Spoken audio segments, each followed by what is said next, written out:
नमस्कार बच्चों, जैसा कि आप सभी लोग जानते हैं कि एमपी बोर्ड की कक्षा 10वीं का ब्लूप्रिंट आ चुका है। कहाँ का?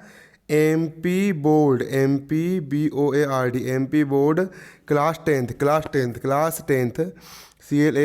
क्लास टेंथ के बच्चे बहुत परेशान थे कि सर हमारा ब्लूप्रिंट नहीं आ रहा, हम प्रश्न बैंक से पढ़े कि इससे पढ़े उससे पढ़े, कुछ समझ में नहीं आ रहा था। पुराना वाला पूरा ब्लूप्रिंट और पूरा पैटर्न, नई शिक्षा नीति सब रद्द हो चुकी है और नया ब्लूप्रिंट ताज़ा ताज़ा बिल्कुल निकल करके आया है। ताज़ा ताज़ा, जैसे कि बिल्कुल ताज़ा ताज़ा निकल करके आया तुम्हारा, ताज़ा ताज़ा ब्लूप्रिंट तुम्हारा निकल करके आया है। न्यू ब्लूप्रिंट क्या निकल करके आया तुम्हारा? न्यू ब्लूप्रिंट है ना, न्यू ब्लूप्रिंट यहाँ पर आपका निकल करके आया है, ताज़ा ताज़ा न्यू ब्लूप्रिंट, नया ब्लूप्रिंट। क्या बोला यहाँ पर मैंने? नया ब्लूप्रिंट आपका आया है। बिल्कुल परीक्षा में इस ब्लूप्रिंट के हिसाब से आपको पेपर आएगा। इस ब्लूप्रिंट के हिसाब से यदि आपने अपनी तैयारी कर ली है तो इस बार बोर्ड परीक्षा में आप 100/100 मार्क्स आराम से आप अचीव कर सकते हो। आराम से बिल्कुल आपकी पूरे 100% आपकी तैयारी हो जाएगी। आपका कम से कम 90% से ज़्यादा परसेंटेज बन जाएगा। इस ब्लूप्रिंट के हिसाब से ही पूरा पेपर बन करके आएगा। आपका जो पेपर होता है वो इसी ब्लूप्रिंट के हिसाब से सेट होकर के आएगा। कक्षा 10वीं है ना।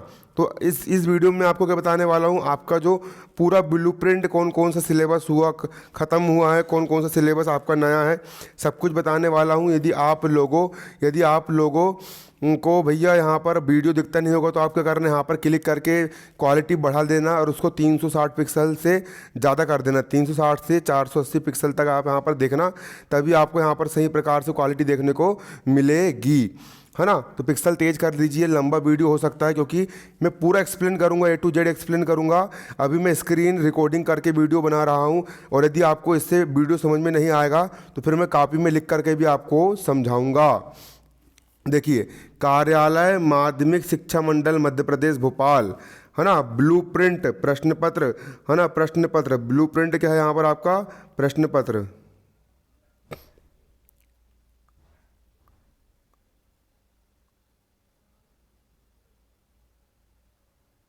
ब्लूप्रिंट आपका प्रश्न पत्र है ना। ब्लूप्रिंट आपका क्या है यहाँ पर?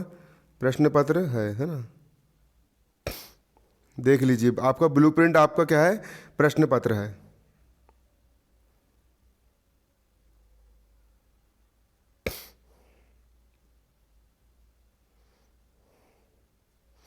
देखिए आपका भैया हिंदी विशिष्ट का मतलब जो होता है कि जो हिंदी मीडियम वाले बच्चे हैं, है ना, उन बच्चों की हिंदी, है ना, हिंदी विशिष्ट, है ना। हिंदी विशिष्ट कक्षा 10वीं, हाई स्कूल 10वीं क्लास, है ना। आपका हिंदी का जो पेपर रहेगा कुल 100 नंबर का आपका पेपर आएगा। 100 नंबर का आपका पेपर आएगा और 3 घंटे का आपको हल करने के लिए समय दिया जाएगा। 100 घंटे का पेपर वो 100 नंबर का पेपर रहेगा और 3 घंटे में यहाँ पर आपको हल करना पड़ेगा। अब यहाँ पर हम नीचे चलते हैं, देखिए, अब देखिए, है ना। सबसे पहले यहाँ पर हम बात करेंगे, आपकी जो हिंदी है, आपकी जो हिंदी विशिष्ट है वो 3 भागों में बटी हुई है। पहला होता है आपका पदखंड। पदखंड का मतलब जो होता है, पदखंड के यहाँ पर आपको 10 पाठ है। पदखंड का मतलब क्या होता है? जो पोयम वाले आपके पाठ होते हैं कबीर दास के, है ना, उसके बाद फिर रहीम दास के, है ना, उसके बाद तुलसीदास जी के, जितने भी आपके जो पाठ होते हैं दोहे वाले, है ना, दोहे वाले जो पोयम वाले पाठ होते हैं, है ना, पद, है ना, उसको हम पद काव्य बोलते हैं। इसके आपके 10 चैप्टर है। फिर आपका अगला होता है गद्य। आपका अगला क्या होता है? आपका अगला होता है गद्य। गद्य के भी यहाँ पर आपके 10 पाठ है ना। गद्य के भी कितने पाठ है? 10 पाठ है। गद्य मतलब कहानी वाले पाठ। और हिंदी में आपकी यहाँ पर सहायक वाचन है। अगली यहाँ पर क्या है? सहायक वाचन है। सहायक वाचन के भी आपके कितने पाठ है? यहाँ पर आपके टोटल 10 पाठ यहाँ पर आपके सहायक वाचन के हैं। तो हम पद की बात करेंगे। पहले किसकी बात करेंगे? हम पद की बात करेंगे। पद, है ना। तो पद में देखिए, पद साहित्य का विकास। पद साहित्य का विकास का मतलब क्या होता है कि भैया आदिकाल, वीर गाथा काल, रीतिकाल वगैरह वाले जो क्वेश्चन होते हैं वो पद साहित्य के विकास के अंतर्गत आते हैं। अगला यहाँ पर आपका कवि परिचय। कवि परिचय का मतलब जो होता है, जितने भी आपके जो 10 पाठ के जो कवि है उनके परिचय, यहाँ पर आपको कवि परिचय क्वेश्चन बन करके आता है। उसमें आपको वो रचनाएं पूछता है, भाव पक्ष पूछता है, कला पक्ष पूछता है, साहित्य में स्थान पूछता है। अगला यहाँ पर आपका व्याख्या, उसमें संदर्भ प्रसंग अर्थ वाले क्वेश्चन होते हैं। सौंदर्य बोध हो गया, है ना।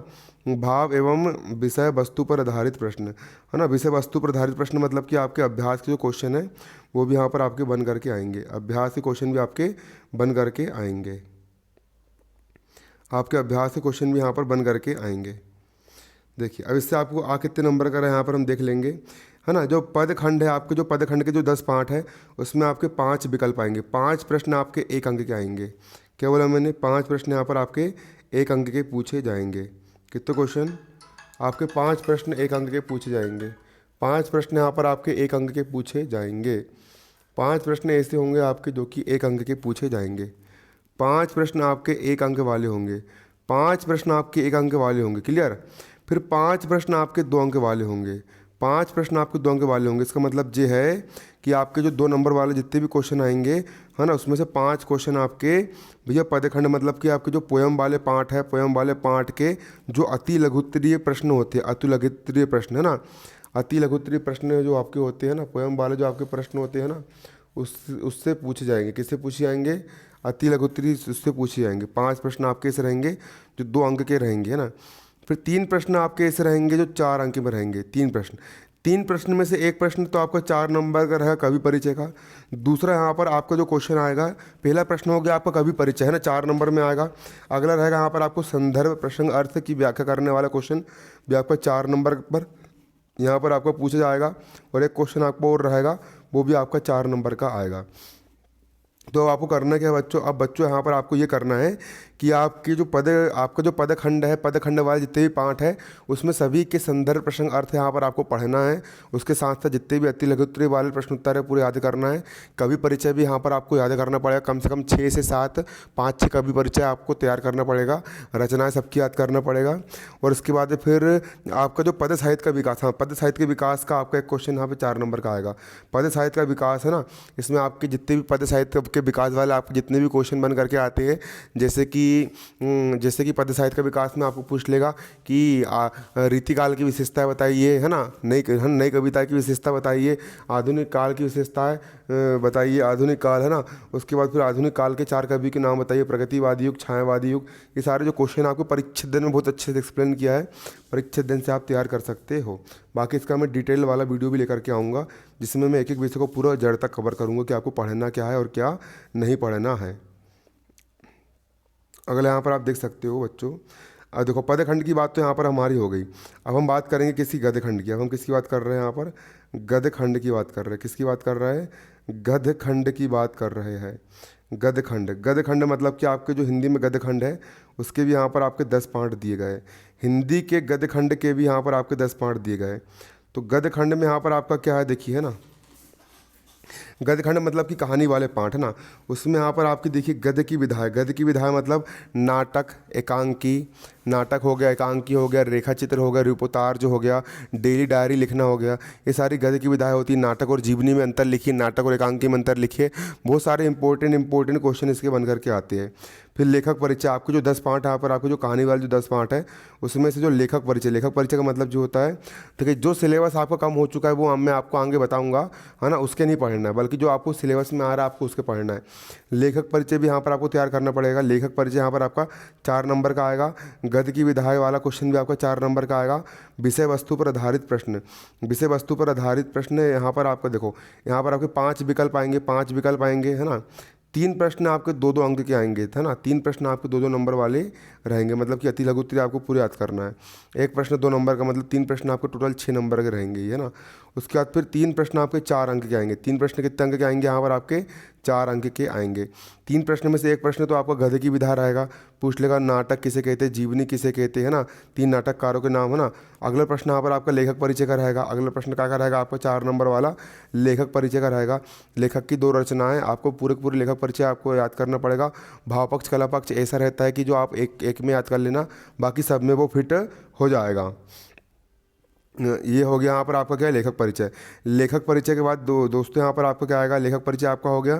फिर अगला क्वेश्चन यहाँ पर आपका किससे बन करके आएगा, अगला क्वेश्चन यहाँ पर आपका भैया लेखक परिचय से आएगा। उसके बाद फिर इससे आएगा ना, फिर लेखक परिचय हो गया। फिर संदर्भ प्रसंग अर्थ, यहाँ पर आपकी पुस्तक का कोई भी गद्य उठा करके दे देगा, उसका आपको संदर्भ लिखना पड़ेगा, प्रसंग लिखना पड़ेगा और अर्थ लिखना पड़ेगा। तो इस प्रकार से आपका जो पदखंड है वो 27 नंबर का है और गद्यखंड जो आपको वो 23 अंक का यहाँ पर आपका दिया गया है। अगला यहाँ पर आप देख सकते हो, अगला क्या यहाँ पर सहायक वाचन, अगला यहाँ पर आपका सहायक वाचन, विविध पाठों पर आधारित प्रश्न। आपके सहायक वाचन के जितने भी पाठ है उस पर आधारित आपके प्रश्न आएंगे।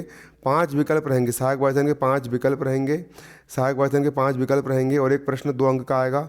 2 अंक का आप सहायक वाचन में 2 अंक का आपको एक प्रश्न आएगा, सहायक वाचन में 2 अंक का आपको एक प्रश्न आएगा और सहायक वाचन में 3 अंक का भी एक प्रश्न आएगा। सहायक वाचन में 2 अंक का एक प्रश्न आएगा और सहायक वाचन में 3 अंक का भी एक प्रश्न आएगा। तो 3 अंक और 2 अंक कुल हो गए यहाँ पर आपके 5 अंक और 5 नंबर के यहाँ पर आपके विकल्प भी आएंगे। 5 विकल्प भी यहाँ पर आपके आएंगे, तो 5 विकल्प है ना, और 2 नंबर का एक प्रश्न और 1 नंबर का एक यहाँ पर आपका प्रश्न रहेगा।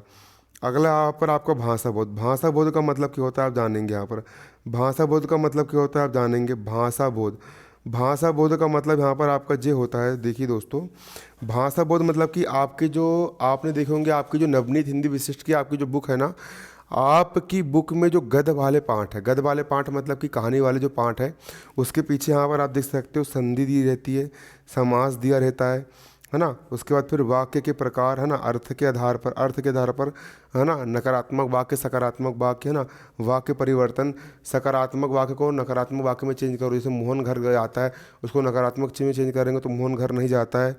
अनेक शब्दों के लिए एक शब्द, जैसे कि जन्म से अंदर उसको हम जन्मांध बोलते हैं, है ना, है ना। ये अनेक शब्दों के लिए एक शब्द, ये भाषा होते क्वेश्चन होते हैं भैया। भाषा वो टोटल आपका 10 नंबर का रहेगा। 5 आप जिसमें से 10 में से 5 आपके विकल्प रहेंगे है ना, 5 यहाँ पर आपके ऑब्जेक्टिव बन करके आएंगे, 5 आपके क्या बन के आएंगे, ऑब्जेक्टिव बन के आएंगे है ना। और एक प्रश्न आपका 2 नंबर का रहेगा और एक प्रश्न यहाँ पर आपका 3 नंबर का रहेगा। आप देख सकते हो ना, यहाँ पर आपके 5 नंबर के विकल्प आएंगे, यहाँ पर आपके 5 नंबर के विकल्प आएंगे। एक प्रश्न आपको 2 नंबर का आएगा और एक प्रश्न यहाँ पर आपका 3 नंबर का आएगा। अगला यहाँ पर आपका काव्य बोध। अगला यहाँ पर क्या आपका काव्य बोध। काव्य बोध का मतलब जो होता है कविता, काव्य बोध का मतलब जो काव्य, काव्य की परिभाषा, काव्य किसे कहते हैं, काव्य की परिभाषा मैंने पढ़ा चुका हूँ। आप लोग बोलोगे तो मैं इसको और अच्छे से डिटेल में पढ़ा दूंगा। आपको पता है दोस्तों 10वीं क्लास में मैंने ऐसी बुक से मैंने हिंदी का पेपर दिया था और 10वीं क्लास में मेरा 90 से 1% कम 89% मेरा बना था। और 10वीं क्लास की हिंदी में मेरी इतनी गंदी हैंड राइटिंग होने के बावजूद मुझे 93 या 91 नंबर मुझे मिले थे, है ना। 93 या 91 नंबर मुझे मिले थे। और पिछले 5 साल से मैं कोचिंग पढ़ा रहा हूँ। मेरे कोचिंग के स्टूडेंट लोग तो बिल्कुल 98 99% लेकर के आते हैं अपना रिजल्ट, है ना। काव्य बोध है ना, काव्य की परिभाषा आपको आएगी यहाँ पर, है ना। फिर भी मुक्तक काव्य पढ़ना है। यहाँ पर आपको मुक्तक काव्य किसको बोलते हैं, ऐसा काव्य जिसमें छंदों का पूर्व कोई संबंध नहीं होता है। प्रबंध काव्य आपको पढ़ना है। महाकाव्य किसे कहते हैं, खंड काव्य किसे कहते हैं। एक इंपॉर्टेंट क्वेश्चन बन के आता है, महाकाव्य और खंड काव्य में अंतर लिखिए। रस, रस किसे कहते हैं, सहृदय के हृदय में। रस किसे कहते हैं, किसी कविता काव्य को पढ़ने में पाठक के श्रोता को जो आनंद की अनुभूति होती है उसको हम रस कहते हैं। रस के आपको पूरे उदाहरण, रस के आपके अंग, रस के आपके भेद, अलंकार, वक्रोक्ति अलंकार। वक्रोक्ति अलंकार का वक्रोक्ति अलंकार का उदाहरण हो गया अतिशयोक्ति अलंकार। पढ़ी अचानक नदी अपार, राणा ने देखा इस पार, चेतक था उस पार, हनुमान की पूछ में लगन न पाई आग, लंका सारी जली गई, नए गए निशाचर भागे, सारे एग्जाम्पल है अतिशयोक्ति अलंकार के। छंद हो गया गीति का हरि, गीति का उल्लाला और रोला छंद, इतने सारे यहाँ पर आपके छंद वगैरह है ना। तो ये काव्य बोध होता है। काव्य बोध कहाँ का होता है, कहाँ से आता है मालूम है। आपकी जो हिंदी की जो बुक है ना, नवनीत हिंदी की आपकी जो बुक है, आपके जो पद वाले जो पाठ है, जो कविता वाले पाठ है, उसके पीछे आप देखोगे तो वहाँ पर रस वगैरह सब कुछ यहाँ पर आपको मिल जाएगा। उसके बाहर का कुछ भी नहीं आता है। उससे भी आप पढ़ सकते हो, परीक्षा दिन से भी आप तैयार कर सकते हो, या बहुत सारी यहाँ पर आपकी मार्केट में गाइडें वगैरह उपलब्ध है, उनसे भी आप क्या कर सकते हो, तैयार कर सकते हो। तो काव्य बोध आपको कितने नंबर का आएगा, काव्य बोध जो है वो आपका 10 नंबर का आएगा, है ना। 5 आपके विकल्प आएंगे, 5 नंबर के आपके क्या आएंगे, विकल्प आएंगे। एक प्रश्न आपको 2 अंक का रहेगा और एक प्रश्न आपका 3 अंक का रहेगा। अगला यहाँ पर आपका 6वां क्वेश्चन यहाँ पर बन करके आता है अपठित बोध का। अपठित बोध का मतलब जहाँ पर ये होता है कि आपका जो अपठित गद्यांश है ना, वो आएगा। अपठित बोध का मतलब क्या होता है, अपठित गद्यांश यहाँ पर आपका आएगा। अपठित गद्यांश, अपठित बोध यहाँ पर आपका बन करके आएगा, है ना। 5 क्वेश्चन आए, एक अंक वाले 5 क्वेश्चन रहेंगे, है ना। 5 नंबर का आपका अपठित गद्यांश आएगा। एक गद्यांश दिया रहेगा, एक पैराग्राफ दिया रहेगा, है ना। और उस पैराग्राफ्स के हिसाब से आपको लिखना पड़ेगा। अगला आपका पत्र लेखन। ये ब्लूप्रिंट बिल्कुल पिछले साल के ब्लूप्रिंट जैसा है ना। पत्र लेखन, पत्र लेखन जो है यहाँ पर आपका पत्र लेखन, पत्र यहाँ पर आपको 5 अंक का आएगा। 5 नंबर का यहाँ पर आपको क्या आएगा, पत्र आएगा। अगला है निबंध लेखन। निबंध आपको कितने नंबर का आएगा, 10 नंबर का। 10 नंबर का 10 अंक का यहाँ पर आपका एक निबंध बन करके आएगा। निबंध यहाँ पर आपका 10 अंक का बन करके आएगा।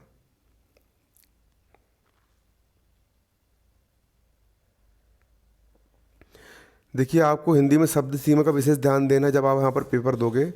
तो प्रश्न क्रमांक 1 से 5 तक वस्तुनिष्ठ प्रश्न होंगे, जिसके अंतर्गत रिक्त स्थान की पूर्ति, है ना, उत्तर मैचिक, सही जोड़ी, सही विकल्प वगैरह यहाँ पर आपकी 1 से लेकर 5 तक, है ना। फिर प्रश्न क्रमांक 6 से लेकर के 20 तक के प्रश्न के उत्तर की सीमा निम्न होगी, है ना। 2 अंक वाले जितने भी प्रश्न आ रहे हैं आपके, उसको आपको 30 शब्द में लिखना पड़ेगा। समथिंग वही 3 से 4 लाइन में। 3 अंक वाले प्रश्न को आपको यहाँ पर 75 शब्द में लिखना पड़ेगा, मतलब आधा पेज में। 4 नंबर वाले प्रश्न उत्तर को यहाँ पर आपको 1 पेज में जाना चाहिए, 1 से 1.5 पेज में। 5 अंक वाले आपके जितने प्रश्न उत्तर है वो 150 शब्द, मतलब लगभग 2 पेज में आना चाहिए। 10 अंक वाले आपके जो प्रश्न हैं वो आपके 250 शब्द, मतलब कि 2-3-4 पेज, मतलब कि निबंध कम से कम आपका 4 पेज में जाना चाहिए। अब देख लो भाई, हिंदी में कौन कौन से पाठ हटाए गए हैं ना, कौन कौन से पाठ आपके कम किए गए। माध्यमिक शिक्षा मंडल भोपाल मध्य प्रदेश, कक्षा 10वीं की हिंदी विशिष्ट, कम किए गए पाठ्यक्रम की विषय वस्तु। कौन कौन से पाठ नहीं पढ़ना है, कौन कौन से पाठ पेपर में नहीं आने वाले, उसकी जानकारी यहाँ पर दी गई है छोरो। देखिए कौन कौन से पाठ नहीं आने वाले। पहला पदखंड, पदखंड मतलब पदखंड के स्तुति खंड से भक्ति धारा, भक्ति धारा वाला जो उसका काव्य है, जिसको मलिक मोहम्मद जायसी जी ने लिखा है ना, मलिक मोहम्मद जायसी के द्वारा लिखा गया जो आपको काव्य है वो आपको नहीं पढ़ना है। फिर पदखंड में आपका है सोए हुए बच्चे से वात्सल्य भाव वाला पाठ, है ना, इसमें हरिनारायण व्यास जी ने जो लिखे हैं वो आपको नहीं पढ़ना है।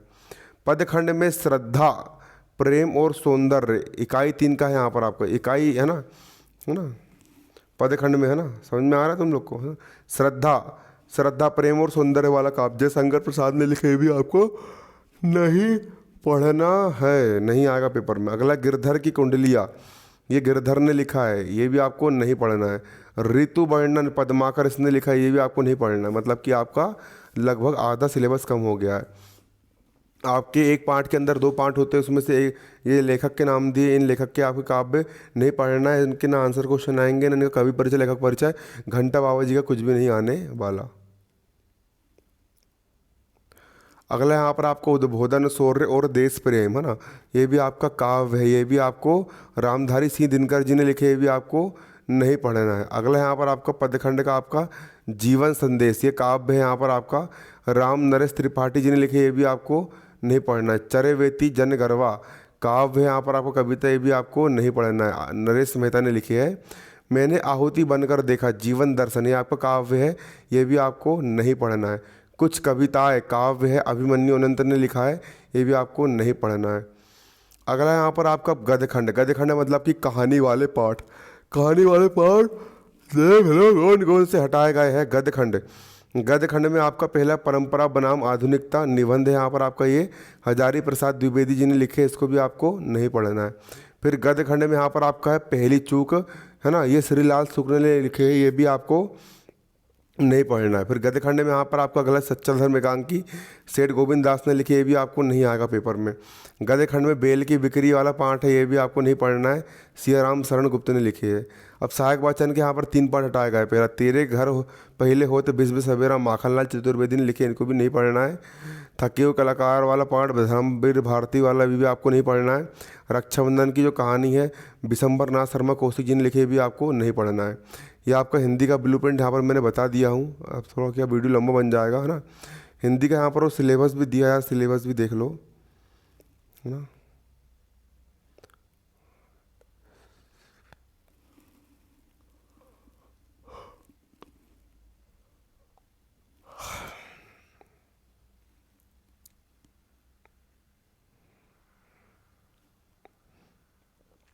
देखो क्या क्या आने वाला वो भी इसको बता ही देता हूँ मैं आप लोग को।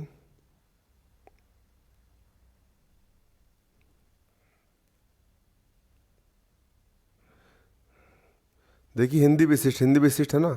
पदखंड, पदखंड में क्या क्या आएगा आपको, पद साहित्य का विकास आएगा, कवि परिचय तैयार करना है, सौंदर्य बोध तैयार करना है, संदर्भ प्रसंग अर्थ तैयार करना है ना। उसका विषय वस्तु पर आधारित आंसर क्वेश्चन आपको तैयार करना है। गद्य खंड में आपको गद्य की विधाएं, वही नाटक निबंध एकांकी वगैरह लेखक परिचय आपको तैयार करना है। उसके बाद फिर संदर्भ प्रसंग अर्थ तैयार करना है, फिर आंसर क्वेश्चन आपको तैयार करना है। अब सहायक वचन में क्या तैयार करना है, आप यहाँ पर देख सकते हो। सहायक वचन के पूरे आंसर क्वेश्चन आपको तैयार करना है। भाषा बोध, भाषा बोध में आपको संधि तैयार करना है, समास तैयार करना है, वाक्य के प्रकार, अर्थ के आधार पर वाक्य परिवर्तन, अनेक शब्दों की लेख शब्द यहाँ पर आपको सिलेबस में दी गया है। अगला यहाँ पर आपका क्या, काव्य बोध।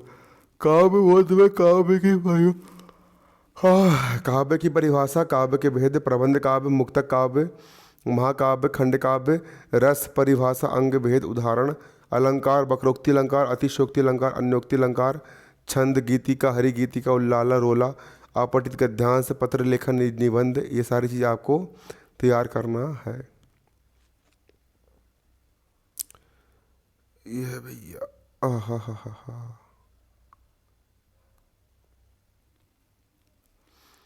अब इसमें यहाँ पर इसने और डिटेल में दिया है कि आपको पढ़ना क्या क्या है इसके अंदर, है ना। नवनीत में क्या क्या पढ़ना है आपको और डिटेल में दिया गया है। देखो ना, पदखंड, पदखंड में आपका पद साहित्य का जो विकास है उसमें आपको सिर्फ और सिर्फ रीतिकाल पढ़ना है और आधुनिक काल पढ़ना है। मतलब कि आपको वीर गाथा काल नहीं पढ़ना है, सिर्फ रीतिकाल पढ़ना है और आधुनिक काल के क्वेश्चन पढ़ना है। पद पाठों के पर आधारित कवि का संक्षिप्त परिचय, कवि परिचय, रचनाएं, काव्यगत विशेषता तैयार करना है। दो पद्यांश में से एक संदर्भ प्रसंग अर्थ यहाँ पर आपका बन के आएगा। सौंदर्य बोध पर आधारित प्रश्न यहाँ पर आपका आएगा। भाषा एवं विषय वस्तु पर आधारित प्रश्न यहाँ पर आपका आएगा।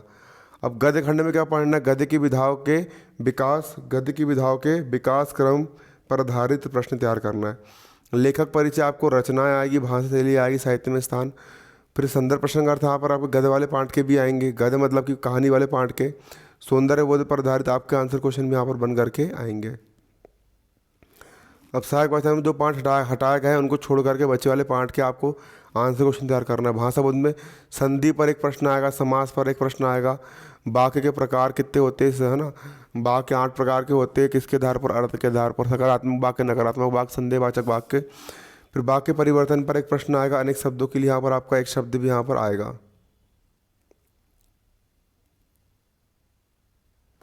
अगला यहाँ पर आपका काव्य बोध। काव्य बोध में काव्य की परिभाषा, काव्य के भेद, मुक्तक काव्य, प्रबंध काव्य तैयार करना है।